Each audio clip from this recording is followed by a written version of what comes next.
Bismillahirrahmanirrahim. وَلْتَكُنْ مِنْكُمْ أُمَّةٌ يَدْعُونَ إِلَى الْخَيْرِ وَيَأْمُرُونَ بِالْمَعْرُوفِ وَيَنْهَوْنَ عَنِ الْمُنْكَرِ. Assalamualaikum warahmatullahi wabarakatuh. Cuma memang mungkin Pak, anak 7 tahun sekarang dengan 7 tahun yang lalu mungkin memang sedikit perubahan apa namanya itu Pak. Kalau dulu 7 tahun magati maca, maka koe 6 tahun 7 tahun elok mufis susu dindok nah. Tapi masih sekolah nih saya. Kita dulu 10 tahun baru sekolah. Karena sekarang anak-anak deh ada mi playgroup, ada mi TK. Ya karena cepat dikasih sekolah karena sibuk semua orang tua anak. Ini dalil Pak yang dipakai dalil, dan ini riwayat Al-Bukhari. Ini riwayat Al-Bukhari. Ya. Jadi hadisnya sahih. Hadisnya sahih. Dan yang bukan riwayat Al-Bukhari ini Pak, mungkin para ahli hadis itu banyak masa bisa umur 7 tahun bisa jadi imam. Nah, ya, jadi maka anak jadi imam ini nanti dirinci oleh para ulama. Anak jadi imam ini ada 2, apakah dia sudah balik atau belum balik. Yang jelas balik bukan ukuran. Balik bukan ukuran. Adalah yang jadi ukuran mumawitnya. Dia sudah mampu membedakan pantas dalam gerakan salatnya dan bacaan salatnya. Meskipun sudah besar, tapi kalau dia belum pantas tidak bisa, meskipun lebih. Nah, ini jamaah sekalian dalil. Tapi lebih ditekankan di sini adalah terutama yang memang salat sunnah. Kalau salat wajib jamaah sekalian, ya kalau masih ada yang lebih besar itu lebih utama, insyaallah.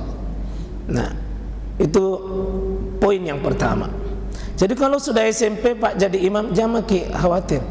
Apalagi kalau memang itu dari pondok pesantren, memang dibina langsung oleh bapaknya, misalnya seorang hafiz Quran yang secara sistematis dan diajar secara masif terus, ya kita jangan mengatakan kenapa anak-anak jadi imam ya, karena untuk masalah umur Pak jadi imam, umur itu kriteria pertama adalah yang paling terbagus bacaannya.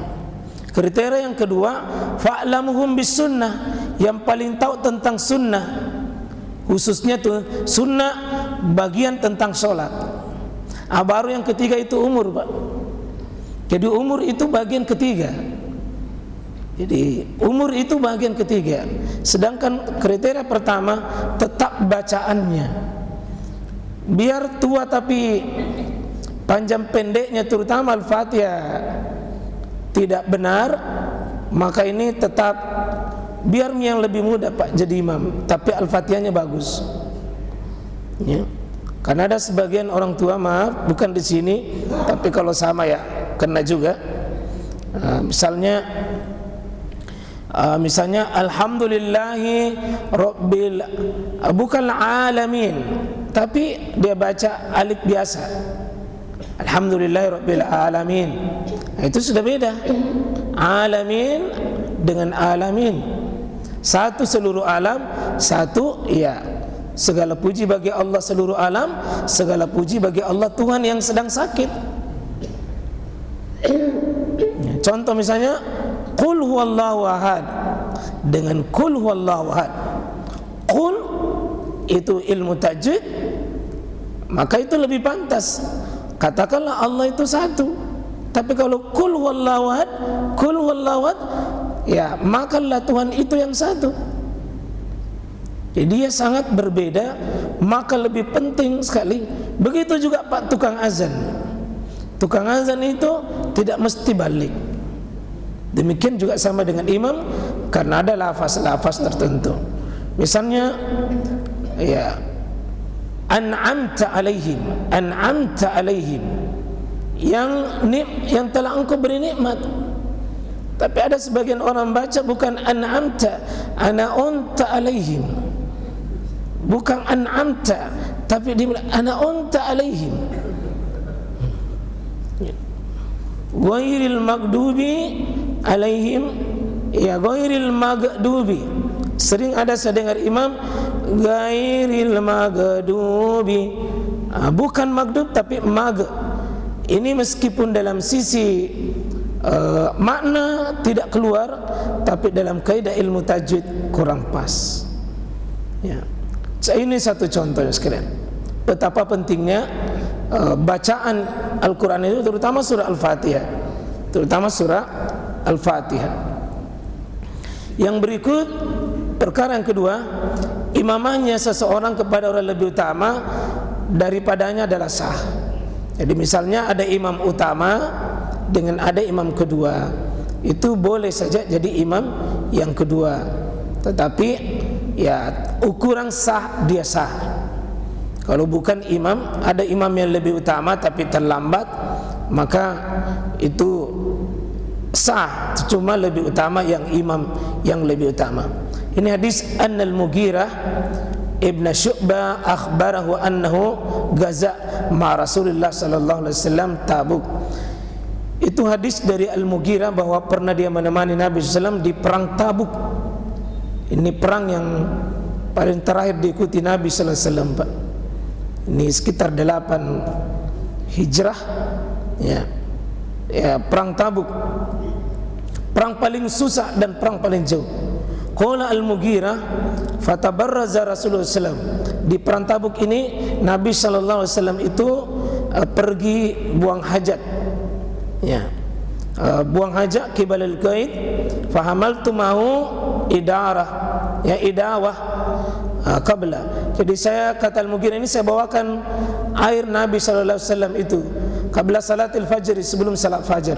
Falamma raja'a Rasulullah sallallahu alaihi wasallam ilayya, ternyata Nabi sallallahu alaihi wasallam sesudah pulang dari buang hajat itu, ilayya ahaztu, ya, ukhariku ala yadayhi minal idawati wa ghasala yadayhi salasa marat, summa ghasala wajhahu summa zahaba yukhriju hubbatahu an zirahi fadakakum hubbatihi fa adkhala yadihi fi hubbatihi hatta akhraja zirahi min asfali hubbatihi.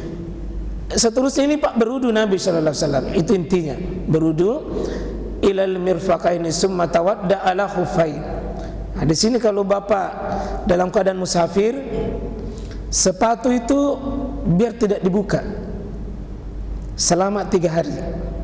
Kalau Bapak berudu, cuma sekedar berudu, dia sudah buang air kecil, sudah buang air besar, atau mungkin sudah tidur, itu sepatu kalau berudu biar tidak dibuka, cukup diusap di bagian atas, atasnya Pak, bukan bawahnya. Jadi sepatunya itu bagian atas kalau musafir, kecuali kalau dia bukan air kecil air besar, tapi dia junub, itu wajib mandi dan dia harus buka. Tapi kalau sekedar buang air kecil, buang air besar, itu boleh. Kesimpulannya Nabi berudu, tetapi karena ini terlambat, susah dapat air, maka terlambat imam pertama Nabi sallallahu alaihi wasallam, maka qad qaddamu Abdurrahmani ibn Auf, maka didoronglah Abdurrahman bin Auf. Jadi Abdurrahman bin Auf ini imam cadangan. Jadi memang masjid itu Pak, dalam struktur apapun seharusnya memang selalu itu ada yang pokok, ada cadangan, ada pokok, ada cadangan. Begitu saya kira ada negara, presiden wakil, wali kota ada wakil, sekolah, rektor ada wakil rektor, masjid ada ketua, ada wakil ketua. Imam seharusnya seperti itu, ada pokok, ada cadangan.